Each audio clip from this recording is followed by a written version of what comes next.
Everybody, one of my favorite movies out there is the one starring Ben Affleck and Morgan Freeman, The Sum of All Fears, a great Tom Clancy novel. It's about a terrorist group that explodes an atomic bomb on American soil and tries to create World War III between Russia and the U.S. And it's a great movie because you can feel the fear rising on both sides of the ocean as the president of the U.S. and his cabinet and then the Russian president and his cabinet talk through all of the scenarios, and it seems like there's going to be a launch, and Ben Affleck just barely saves the day at the very end there. What are you afraid of in life? What are the things that cause you to have that deep sense of dread and that fear that just kind of stops everything, and the freak out factor just rises up?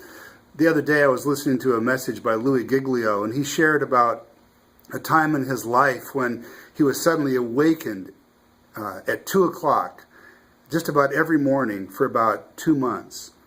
And when he woke up, it was with a racing heart and sweat pouring off of him and fear, just unaccountable fear. And he was going through a time when he had experienced some deep grief in his family from some losses. And also he was starting a new church. And if you know Louis Giglio, he's a producer with Sixpence Records and Six Steps Records and produces the Passion Conferences. He's a great man of God.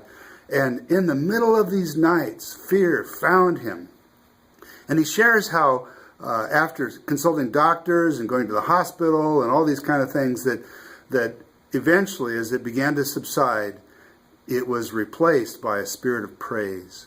He had started reaching out to God when the fears would rise up. And he said, a little song started bubbling in my heart, just 4 lines, and here they are. Be still, my soul, there is a healer.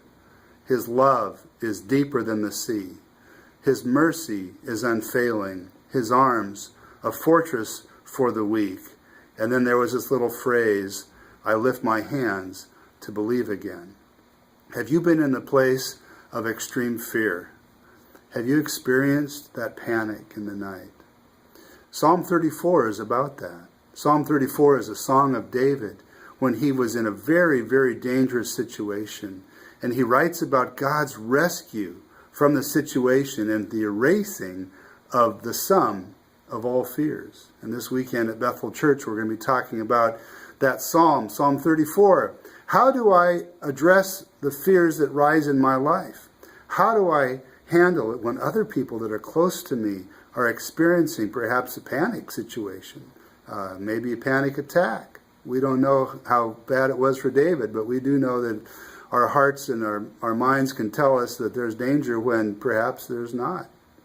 And yet, he was in a very dangerous situation, and God delivered him. So this weekend at Bethel, downtown Everett, we're located kitty corner from the library, and we'll be having Sunday school at 9:30 and coffee at 10:30 and worship at 11. We'd love to have you come. And by the way, you know what? All of these sermons are being recorded. They're on our website at www.betheleverett.org. You can listen, catch up if you've missed a few, and then come on by. We'd love to see you at Bethel Church this weekend and have a great time. God bless you, and may the Lord be with you.